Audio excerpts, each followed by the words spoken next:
कानून जो है या कानून व्यवस्था जो है वो दो मापदंडों पर चलती है। एक, जैसा राम ने भी कहा कि कानून अनुशासन बनाता है, अनुशासन के लिए कानून बहुत जरूरी है।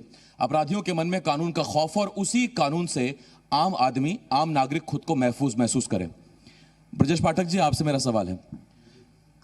ब्रजेश जी, आजकल पूरा देश और सारे प्रदेश वो यूपी की तरफ ताक लगाए देखे रहते हैं।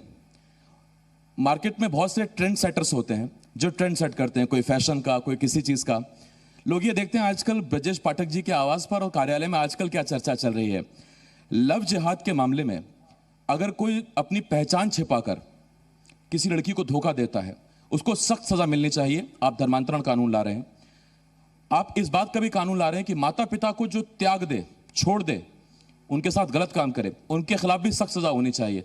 तो लोग अब ये कह रहे हैं कि यूपी ट्रेंड सेटर बन रहा है ऐसे मामलों में जिन पर या तो अमूमन लोग बात करते नहीं या करना चाहते नहीं, और वहां यूपी एक नई सीख दे रहा है, एक नया कानून बना रहा है। सर, उत्तर प्रदेश राज्य आबादी के लिहाज से देश का सबसे बड़ा राज्य है। यहाँ लगभग 23 करोड़ लोग रहते हैं और इस राज्य में सब लोग खुश रहें, सुखी रहें, व्यवस्थित रहें, यह हमारी जिम्मेदारी है।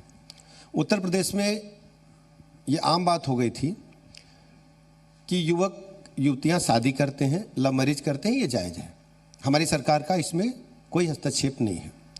लेकिन कुछ नौजवान साथी अपना नाम बदल करके, छद्म नाम से अपने धर्म को छुपा करके गुड्डू बबलू टिंकू बन करके शादी करते थे, और शादी के बाद जब महिला को पता चलता था कि वो मुस्लिम समाज से, हम उसके धर्म के नहीं हैं, फिर उससे कहते थे कि धर्म परिवर्तन करके दोबारा आप शादी करो। और दोबारा शादी करने के बाद जब उनका मन भर जाता था तो कुछ माह के अंदर, कुछ वर्ष के अंदर उनको सड़क पर छोड़ देते थे। हमारे लिए बहुत बड़ी चुनौती थी, और चुनौती इसलिए होती थी कि जब इस प्रकार की घटनाएं समाज में आती थीं तो विद्वेष की भावना फैलती थी, लड़ाई झगड़े होते थे, कभी कभी दंगे फसाद की भी नौबतें आती थी, यानी कानून व्यवस्था के लिए एक चुनौती खड़ी होती थी। तो हमारी सरकार ने, माननीय मुख्यमंत्री जी ने तय किया कि इसके लिए हम कड़ा कानून बनाएंगे। राज्य विधि आयोग ने इसके लिए विस्तृत अध्ययन किया, सभी प्रदेशों के कानून का अध्ययन किया। हमने दुनिया के अन्य राज्यों में इस प्रकार के जो कानून थे उनका भी अध्ययन किया, और ये पाया कि उत्तर प्रदेश राज्य में इस प्रकार के जो विवाह हैं, जो छद्म भेषधारी लोग अपना नाम छुपा करके, धर्म बदल करके शादी करते हैं, ये उचित नहीं है। यदि किसी को धर्म बदल करके शादी करनी है तो जिलाधिकारी को 2 माह पूर्व उसे सूचना देनी होगी। सूचना देने के उपरांत यदि कोई आपत्ति नहीं आती है तो ऐसी शादी हो सकेगी। यदि कोई आपत्ति है तो उसके निस्तारण के बाद जिलाधिकारी महोदय ऐसी शादी के लिए अनुमति दे सकेंगे। तब जबकि आप कहते हैं सर सबका साथ सबका विकास, और आप बता रहे हैं कि ये हर वर्ग के लिए भी बहुत कानून अच्छा है। एक विपक्षी दल आप ही का वो ये घोषणा कर चुका है सरकार में आएगा तो इस कानून को पलट देगा। दरअसल जिस विपक्षी दल की आप बात कर रहे हैं उन लोगों ने अपनी जमीन खो दी है, जनता का भरोसा और विश्वास भी खो दिया है। ये लोकतंत्र में जो चुनाव होते हैं ये जनता के भरोसे और विश्वास की एक परीक्षा की घड़ी होती है और एक कसौटी होती है। जितने भी चुनाव हुए हैं वो बुरी तरह से भारतीय जनता पार्टी से परास्त हुए हैं। जनता का भरोसा भी नहीं है और विश्वास भी नहीं है। जहाँ तक मुझे लगता है कि उनके मन में ही यही इच्छा होगी कि ऐसा कानून अच्छा बना है, पॉलिटिकल रीजन से, वोट के कारण वो ऐसा कह रहे हैं। मुझे लगता है वक्त आने पर उनको इस बात के लिए जनता जरूर दंड देगी कि उन्होंने गलत बयानबाजी करके जनता को गुमराह करने का काम किया। उत्तर प्रदेश की जो जनता है वो जानती है सच्चाई क्या है, सही क्या है। मैं तो गांव-गांव जाता हूं, उत्तर प्रदेश के सभी जनपदों में मैं गया हूं। वहां की महिलाएं, माताएं, बहनें, गरीब, बुजुर्ग ये कहते हैं कि भैया ये कानून जो योगी जी लाए हैं ये वास्तव में हमें सुकून देने वाला है। आपको इस बात का दर्द महसूस होगा जब एक बेटी बड़ी होती है, 17 साल की, 18 साल की होती है, तो माता पिता के दिमाग में कितना बोझ होता है जब वो घर से निकलती है। और हमारी बेटी को सुरक्षा देना हमारी सरकार का प्रथम दायित्व है, और वो हमने अपने प्रथम दायित्व का निर्वहन किया है। किसी भी स्थिति में किसी भी बेटी के साथ, किसी भी बहू के साथ कोई अत्याचार न हो, यह हमारी सरकार सुनिश्चित कर रही है। ठीक है, लेकिन महेंद्र जी, एक सवाल आपके विभाग को लेकर। आप बारिश के पानी को बचाने की बात कर रहे थे, और चूंकि कानून मंत्री बैठे हैं साथ में, तो इसको लेकर भी कानून के जरिए बचाएंगे बारिश के पानी को भी? मैंने कानून बना दिया है माननीय मुख्यमंत्री जी के नेतृत्व में, और विधानसभा के अंदर हम लोगों ने भूजल प्रबंधन अधिनियम 2019 को पास किया है। और बहुत अच्छा कानून उत्तर प्रदेश सरकार ने बनाया। और मुझको लगता है कि भारत का पहला राज्य है जो इतना अच्छा कानून बनाया है। उसमें हमने कहा कि कोई भी सरकारी बिल्डिंग हो, वो चाहे थाना हो, चौकी हो, पुलिस हो, CDO office, BDO office, DM office, कोई भी XYZ स्टेट का हो या सेंट्रल का हो, सबको रेन वाटर हार्वेस्टिंग सिस्टम अनिवार्य रूप से लगाना पड़ेगा। दूसरा, किसी भी प्रकार का कोई कॉलेज हो, inter college, degree college, engineering college, medical college, any type of college, हर किसी कॉलेज को without rain water harvesting system के उनको किसी भी कीमत पे मान्यता नहीं मिलेगी। अगर मान्यता है तो रिन्यूअल नहीं होगा। इसी तरीके से हमने कहा कि अब किसी का भी नक्शा जो पास होता है उसमें रेन वाटर हार्वेस्टिंग सिस्टम अनिवार्य रूप से उनको लगाना पड़ेगा। ऐसे ही हम सब लोगों ने कहा है इंडस्ट्रियल एरिया जितने हैं, औद्योगिक क्षेत्र जितने हैं, उनको सबको भी उसमें अनिवार्य किया गया है। किसानों के लिए और घरेलू उपयोग के लिए हम लोगों ने छूट प्रदान किया है, लेकिन उसमें भी आग्रह किया है कि अगर आप 1.5 लाख के समरसेबुल लगा सकते हैं तो 30-35 हजार का हमारा रेन वाटर हार्वेस्टिंग सिस्टम भी लगा सकते हैं।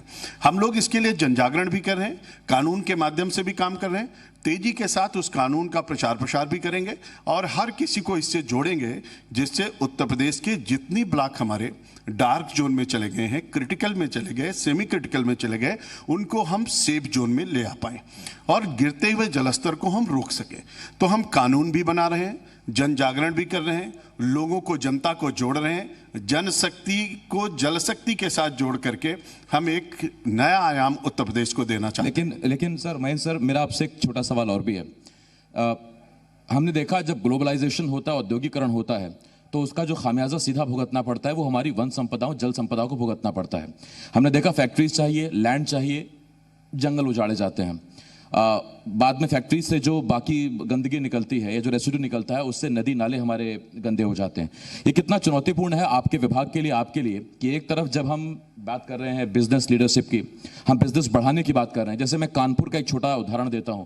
कानपुर में हम मेगा लेदर, हम एक क्लस्टर तैयार करने की कोशिश कर रहे हैं। गंगा वहां से पास से निकलती है, गंगा भी साफ बनी रहे, लेदर जो क्लस्टर है, ड्रीम प्रोजेक्ट है योगी जी का, वो भी बना रहे, एक तारतम्य रहे, एक सामंजस्य रहे। वो कितना चुनौतीपूर्ण है आपके विभाग के लिए? निश्चित रूप से चुनौतीपूर्ण है, लेकिन मैं बधाई दूंगा आदरणीय प्रधानमंत्री जी को। नरेंद्र भाई मोदी जी ने जब नमामि गंगे का कार्यक्रम लिया अपने हाथ में और उसका परिणाम इतना सकारात्मक देखने को मिला है कि आज डीओ आप देखिए, आज आप जाइए और लोगों से बातचीत करिए तो लोग बताएंगे कि हमारी क्या स्थिति है, पानी की शुद्धता कितनी हुई है। हम लोगों ने तय किया कि गंगा के किनारे जितनी भी इंडस्ट्रियल एरिया है, कोई भी हो, छोटा हो बड़ा हो, सबको ट्रीटमेंट प्लांट लगाना ही पड़ेगा। कोई भी गंदा पानी उसमें नहीं डाल सकता है और कानून के तहत हम उस पर सख्त से सख्त कार्रवाई करेंगे अगर वो गंगा जी को किसी भी रूप में प्रदूषित करते हैं। गंगा जी में जो हमारे नाले बिजनौर से लेकर के बलिया तक हैं और अन्य नदियों में भी जितने नाले हैं उनको सबको हम टैप कर रहे हैं। STP हम तेजी के साथ बना रहे हैं। 104 STP इस समय उत्तर प्रदेश में काम कर रही है। हमारे जो 45 STP नमामि गंगे के तहत बनने थे उसमें से 17 पूर्ण हो गए हैं, बाकी पर काम चल रहा है, तेजी से हम उसको भी पूरा करेंगे। आज की तारीख में लगभग 3298 MLD हम डिस्चार्ज कर रहे हैं। आगे जो हमारी 2200 MLD बची है उसको भी हम जल्दी से ट्रीट करेंगे। STP हमारी तैयार हो रही है और इस तरीके से हम नालों को भी टैप कर रहे हैं, STP भी तेजी के साथ बना रहे हैं। और एक बहुत बड़ा काम किया है, अगर आपको याद हो कि हम लोगों ने जनवरी माह में एक गंगा यात्रा निकाली थी आदरणीय प्रधानमंत्री जी की प्रेरणा से, और उसमें हम लोगों ने 24 डिपार्टमेंटों को जोड़ करके कहा कि गंगा के दोनों तट पर हम वृक्षारोपण करेंगे, हम गंगा मैदान बनाएंगे, हम गंगा चबूतरा बनाएंगे, हम गंगा नर्सरी बनाएंगे, हम गंगा के दोनों तटों पर 5-5 किलोमीटर तक किसी प्रकार की कोई भी रासायनिक खाद का उपयोग नहीं करेंगे, गो आधारित खेती करेंगे, जैविक खेती करेंगे, फलदार वृक्ष लगाएंगे, यानी हर तरीके से गंगा को हम शुद्ध करेंगे। गंगा हमारे लिए जीवनदायिनी है, गंगा हमारे लिए मोक्षदायिनी है और गंगा को हम आस्था के साथ साथ अर्थ से भी जोड़ेंगे। और उत्तर प्रदेश की जितनी नदियां हैं सबको शुद्ध करने का बीड़ा हम लोगों ने उठाया है और आप सबका सहयोग मिलता रहेगा, जनता जनार्दन का सहयोग मिलेगा, हम इसमें कामयाब होंगे। मंत्री जी, आप गंगा यात्रा की बात कर रहे हैं जो निकाली बिजनौर से लेके कानपुर तक, उस यात्रा के साथ बतौर रिपोर्टर मैं भी आया। 6 दिन पर अलग अलग पड़ाव थे, हर एक जगह जहां जहां गंगा आरती हुई उनका साक्षी बना। लोगों में बदलाव तो हो रहा है, लोगों की सोच बदल रही है, गंगा की स्वच्छता भी हो रही है, लेकिन विपक्ष के लोग कहते हैं कि देखिए लॉकडाउन में गंगा साफ हो गई तो क्रेडिट लेने आप लोग आ जाते हैं। देखिए, मैं विपक्ष के लोगों से कहना चाहूंगा कि लॉकडाउन से पहले हमारा कुंभ हुआ था और उस कुंभ में दुनिया के 72 देशों के लोग आए थे। उन्होंने आचमन भी किया, स्नान भी किया और जलपान भी किया, गंगा जल पिया भी। और दुनिया के सारे देशों ने देखा और सराहना किया गंगा मैया कैसी पवित्र हैं, निर्मल हैं, अविरल हैं। और ये शुद्धता, निर्मलता, अविरलता की चर्चा केवल भारत नहीं विश्व में हुई। और ये लॉकडाउन से पहले हुआ था, लॉकडाउन तो मार्च में आया। तो हमारा जो कुंभ हुआ, और कुंभ के साथ साथ माननीय प्रधानमंत्री जी उसके पहले कानपुर में बैठक किए। और आपको पता होगा कि एशिया का सबसे बड़ा नाला सीसामऊ नाला, उस नाले का 140 MLD जिसमें प्रतिदिन डिस्चार्ज होता था, उसको बंद करने का काम भी इसी सरकार ने किया। जिन सरकारों ने आरोप लगाने का काम करते हैं, उन्होंने तो गंगा की तरफ कभी देखा ही नहीं। किसी के दाह संस्कार में गए होंगे, लेकिन मेरी माँ का हालत क्या है उसको कभी नहीं देखा। लेकिन पहली बार अगर किसी ने देखा तो मोदी जी ने देखा और योगी जी ने देखा। और हम सब लोग माँ गंगा के लिए कहते हैं, गंगा तो दर्शनार्थ मुक्ति, ये केवल कहते नहीं हैं, हम हृदय से मानते हैं और अपनी माँ के लिए सब कुछ करने के लिए तैयार और तत्पर हैं। और उसका प्रतिफल भी जमीन पर दिखाई पड़ रहा है। बिल्कुल, बिठूर के लोग हैं, कानपुर के लोग हैं, वो उसके साक्षी हैं। और हम उसके आसपास उन्नाव भी चले आते हैं आपके पास। सवाल आपसे ये है कि प्रधानमंत्री जब 2014 के लिए कैंपेनिंग कर रहे थे, तब उन्होंने एक बात कही थी उद्योगों के लिए कि जो पुराने कानून हैं उनका मकड़जाल खत्म हम आकर करेंगे। बहुत सी चीज़ें केंद्र में खत्म भी हुई हैं। उत्तर प्रदेश के लिहाज से हम आपसे ये जानना चाहेंगे, कितनी पुरानी बाधाएं आप हटा चुके हैं, कितनी और पुरानी हटाने जा रहे हैं? क्योंकि अभी भी 1920, 1939, 1960 इसके आसपास के कानून एग्जिस्ट करते हैं। आदरणीय प्रधानमंत्री जी ने जो घोषणा की थी, सरकार गठन के बाद आदरणीय मुख्यमंत्री जी ने पूरे प्रदेश को इस बात का भरोसा दिलाया था कि आदरणीय प्रधानमंत्री जी का जो आदेश है, आश्वासन है, उसको हम पूरा करेंगे। हमने सरकार बनते ही सभी विभागों को पत्र लिखा कि जो कानून निष्प्रयोज्य हैं उनको हम समाप्त करने जा रहे हैं, कृपया अपना अनापत्ति दीजिए। उस संबंध में लगभग 300 कानूनों का हमें अनापत्ति प्रमाण पत्र मिला। और हर सदन में, जब भी सदन उत्तर प्रदेश विधानसभा का होता है, सत्र में हम 50 से 55 ऐसे कानूनों को समाप्त करते हैं। उदाहरण के तौर पर जैसे मिर्ज़ापुर खनन नीति थी, वो कभी आज़ादी से पहले बनी थी, और चंडीगढ़ ट्रांसपोर्ट अधिनियम था। इस तरीके के जो कानून जो अब लागू नहीं है लेकिन कानून का रूप है, हमने लगभग 300 कानूनों को सदन में ले जाकर निरसन विधेयक के माध्यम से हमने समाप्त किया है। और अभी भी परसों हमने समीक्षा किया था, हमने सभी विभागों को पत्र लिखा है कि जो कानून उपयोग में नहीं है यानी निष्प्रयोज्य हैं, उनके बारे में आप NOC दीजिए। हम उन कानूनों को आने वाले सत्र में फिर वापस करने जा रहे हैं। अच्छी बात यह है कि हमारे साथ जो दोनों मेहमान मौजूद हैं, संगठन और जमीन पर बराबर पकड़ रखते हैं, बड़े जमीनी नेता। और यही बात है कि जमीन से जुड़ा मुद्दा मैं जरूर उठाऊंगा। पाठक साहब, मेरा आपसे एक छोटा सवाल, 2 छोटी छोटी खबरें और बड़ी हाल की खबरें हैं और बहुत अहम खबरें हैं, उन्हीं पर मेरा सवाल है। लखनऊ के गुडम्बा में जो मामला हुआ, उसमें पीड़ित खुद आपसे आपके घर मिलने आया, आपने उनको बुलाया, उन्होंने आपसे आके अपनी बात रखी। यहाँ अधिकारियों को यह संदेश गया कि कानून मंत्री के आवास तक एक आम आदमी की पहुंच कितनी सरल है, कोई आदमी अपनी बात वहां जाकर रख सकता है। दूसरा, हाल ही में आप एक अधिवक्ता सम्मान समारोह में पहुंचे और वहां आपने एक बहुत बात पर जो जोर दिया, आपने कहा कि गरीबों को इंसाफ मिले, इस पर हमें प्राथमिकता देनी पड़ेगी। दोनों मामले आम आदमी और गरीब से जुड़े हुए हैं। तो आम आदमी आप तक बड़ी आसानी से पहुंच रहा है, लेकिन थाने में उसको थानेदार स्टाफ कैसे वेलकम कर रहा है, और इसके साथ गरीबों को इंसाफ कितनी जल्दी, सरल और सहज है उसके लिए, वो कागजों पर ना होकर जमीन पर दिखे, तो शायद आपकी भी मंशा परवान चढ़े। जैसे इसके लिए हमारी सरकार लगातार काम कर रही है। माननीय मुख्यमंत्री योगी आदित्यनाथ जी ने सरकार गठन काल से ही अपराध पर जीरो टॉलरेंस और भ्रष्टाचार पर जीरो टॉलरेंस की बात कही थी। मैं आपको बता दूं, मैं दावे के साथ कह रहा हूं कि उत्तर प्रदेश में कोई भी अपराधी यदि अपराध घटित करेगा, पूर्व में उसका इतिहास रहा है, तो उसको कानून का सामना करना पड़ेगा, उसको हम छोड़ने वाले नहीं हैं। जहां तक जो गुड़म्मा वाले विषय की बात है, पूरे प्रकरण की जांच चल रही है, संबंधित अधिकारियों के खिलाफ भी हम कड़ी कार्रवाई करेंगे। आपको पता है, हमारी सरकार ने तय किया है कि अपराधियों के साथ साथ यदि अधिकारी भी कोई कानून का उल्लंघन करते हैं, तोड़ते हैं, उनको भी हम बख्शने वाले नहीं हैं। हम लोग प्रतिदिन सुबह प्रदेश भर के लोगों को जिनको भी दिक्कत होती है मिलते हैं, और 500-700 लोग प्रतिदिन आते हैं, और 20-25 जिलों के जिलाधिकारी और पुलिस अधीक्षकों से हमारी बात होती है। मौके पर उनकी समस्या का निस्तारण हम लोग करते हैं। हम किसी भी स्थिति में चाहते हैं कि जो गांव गरीब गुरबा पीड़ित व्यक्ति है, उसके चेहरे पर मुस्कान आए, और उत्तर प्रदेश में उसे महसूस हो कि सरकार में उसकी भागीदारी है, उसकी हिस्सेदारी है, वो खुश होकर के लखनऊ से वापस जाए। हम आपको सवाल पूछे, एक चीज मैं पाठक जी से जरूर पूछना चाहूंगा। हाल में एक नई जिम्मेदारी मिली है पाठक साहब को, बधाई हो उसके लिए। यूपी वॉलीबॉल एसोसिएशन के तो अध्यक्ष हैं ही, लेकिन इसके साथ साथ वीएफआई के एसोसिएट वाइस प्रेसिडेंट की भी जिम्मेदारी मिली। सर, विपक्ष कहता है कि एक के बाद एक वॉलीबॉल उछाल रहे हैं सर, आप वो पकड़ नहीं पाते हैं, आप नई ले आते हैं, वो पकड़ नहीं पाते हैं, आप फिर एक नई वॉलीबॉल उछाल देते हैं आजकल। दरअसल ये स्पोर्ट्स का मामला है। तो यूनिवर्सिटी के दिनों से ही जब मैं पढ़ता था तभी से वॉलीबॉल हम लोग खेलते थे, और वॉलीबॉल में रुचि होने के कारण वॉलीबॉल संघ के लोगों ने पहले हमें वहाँ वाइस प्रेसिडेंट बनाया, फिर अभी मैं वहाँ प्रेसिडेंट के रूप में इलेक्ट हुआ हूँ। और जब नेशनल बॉडी का सिलेक्शन हुआ तो मुझे नेशनल वाइस प्रेसिडेंट वहाँ मनोनीत किया गया।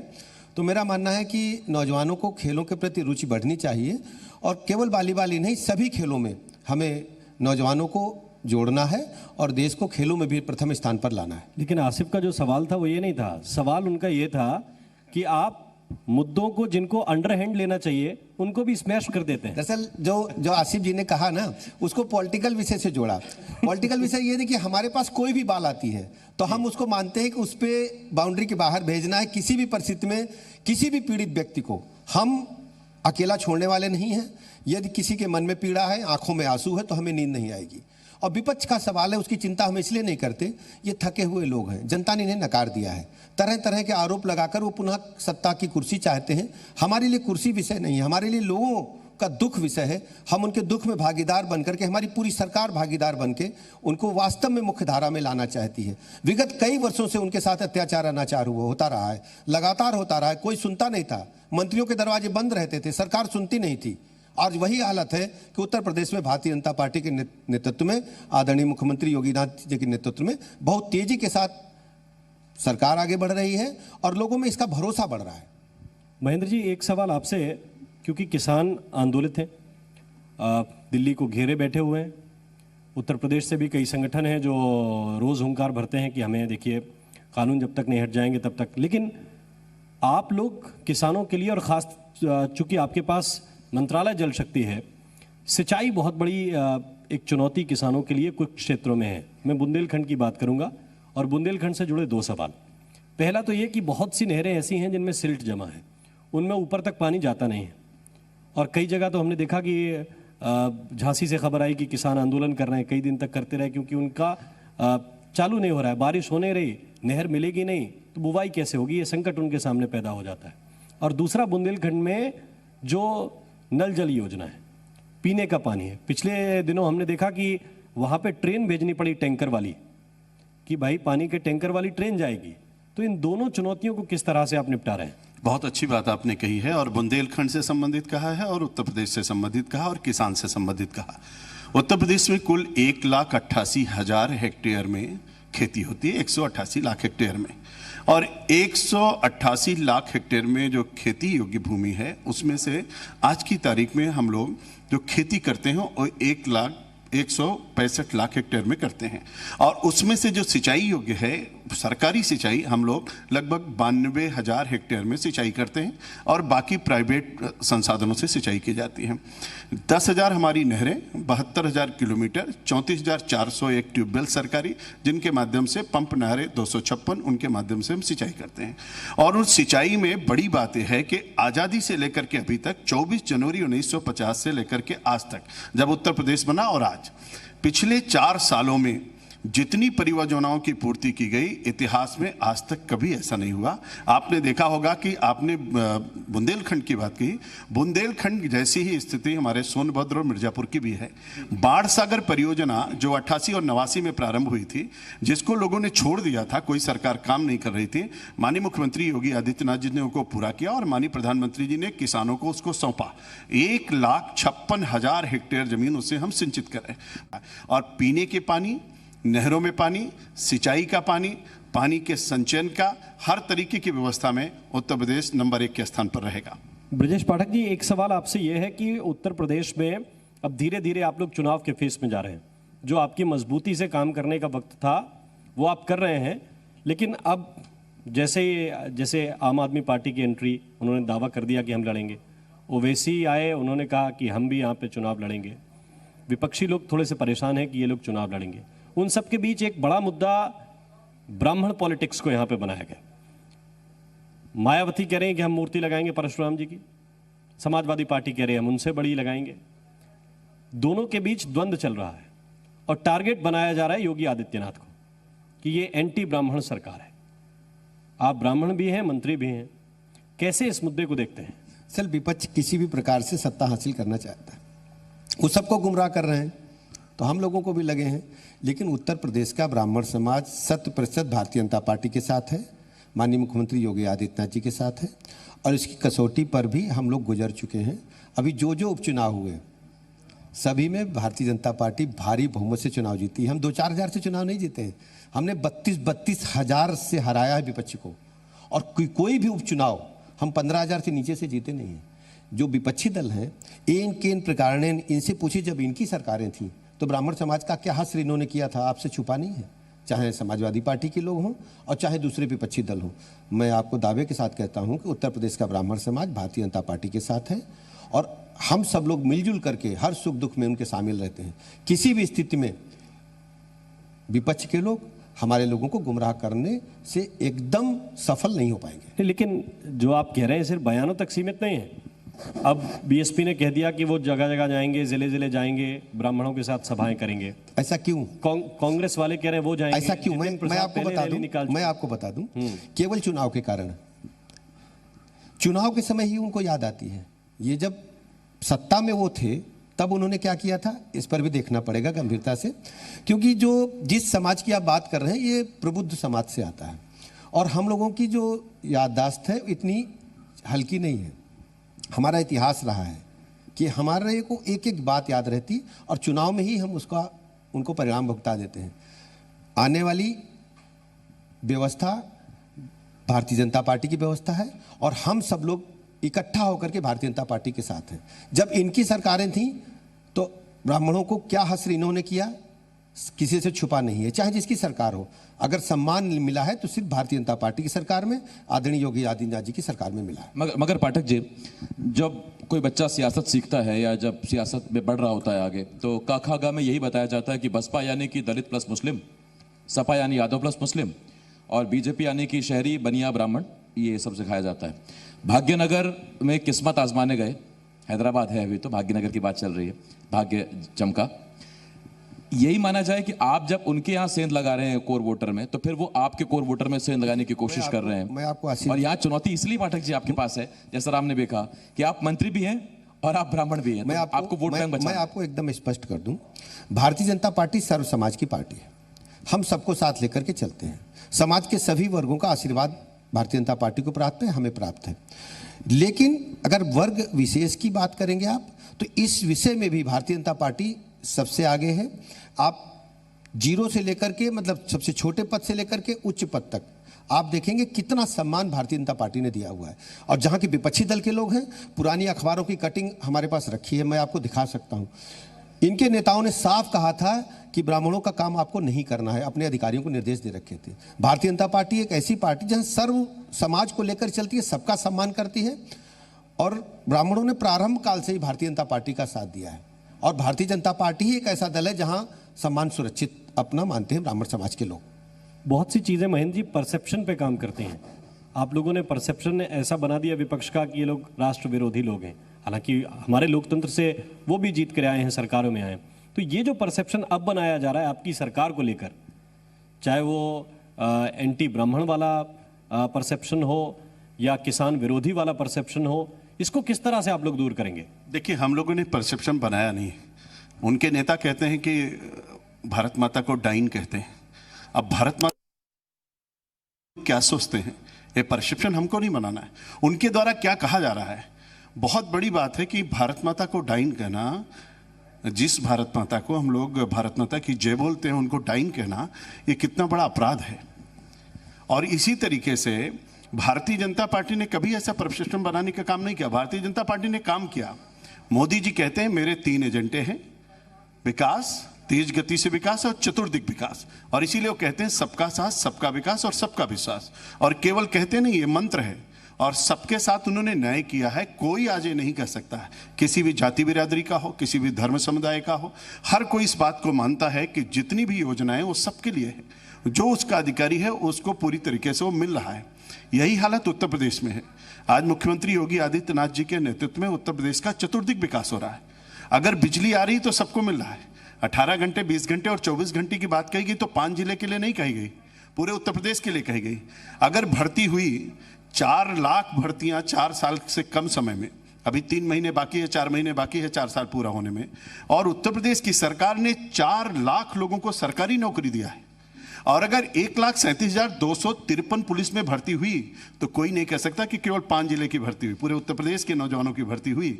आज अगर लोक सेवा आयोग ने 28,000 भर्ती किया तो एक भी आवाज इलाहाबाद प्रयागराज में नहीं आई, पूरे उत्तर प्रदेश में नहीं आई। अगर हमारे 17,000 लोग अधीनस्थ चयन सेवा आयोग से भर्ती हुई, कोई आवाज नहीं आई। 28,000 लोग जो हुआ है, अभी हमारे बेसिक शिक्षा में 69,000 लोग हुए, इसके पहले 56,000 लोग हुए थे, 1,34,000 लोग करीब बेसिक शिक्षा में हो गए, कोई आवाज नहीं आई। तो सबका साथ, सबका विकास, सबका विश्वास केवल कहना नहीं है, ये मूल मंत्र है, इस पर चलना भी है। और इसी तरीके से सरकारी नौकरी के साथ साथ प्राइवेट नौकरी अगर आप जोड़ेंगे तो 35 लाख नौजवानों को नहीं मिला है। मैं एक एक आंकड़े आपको यहाँ पर बैठ करके गिना सकता हूँ। इस तरीके से पूरब, पश्चिम, उत्तर, दक्षिण हर तरीके से चतुर्दिक विकास उत्तर प्रदेश का हो रहा है। तो लोगों का भरोसा जितना भी, आपने ब्राह्मण पॉलिटिक्स की बात कही है, मैं आपसे कहता हूँ कि हमारे भारतीय जनता पार्टी और जनसंघ, पंडित दीनदयाल उपाध्याय हों, पंडित अटल बिहारी वाजपेयी हों, पंडित डॉक्टर श्यामा प्रसाद मुखर्जी हों, आप वहाँ से चल करके यहाँ तक की यात्रा करिए।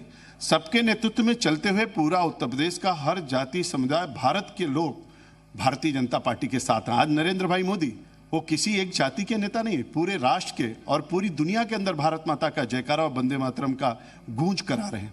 और गौरवान्वित है हम लोग कि हमारा नेतृत्व माननीय नरेंद्र भाई मोदी कर रहे हैं, भारत का नेतृत्व कर रहे हैं। और योगी आदित्यनाथ जी जहां कहीं जाते हैं, हर जाति समुदाय का लोग उन पर गर्व करते हैं।